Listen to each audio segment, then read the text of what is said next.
Eden தோட்டத்துக்குள்ள அவர்கள் சரீரத்தில் எந்த உடையும் இல்லாமல் இருந்தது. ஏன் தெரியுமா? அவர்கள் பரிசுத்தமா இருந்தார்கள்.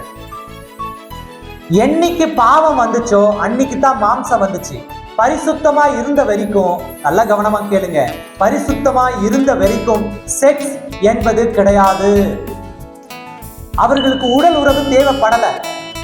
they are holy around that place. ஆனால் ஏவாள் என்றைக்கு வஞ்சிக்கப்பட்டாலோ அன்றைக்கு தான் தேவன் என்ன தெரியுமா பண்ணாரு?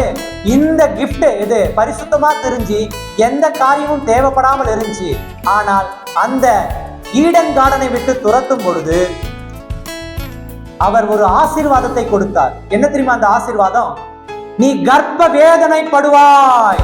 இந்த உலகத்துல செக்ஸ் என்ற காரியத்தை தேவன் இந்த உலக மனுஷனுக்கு கொடுத்த தருணம் இது. ஹல்லேலூயா.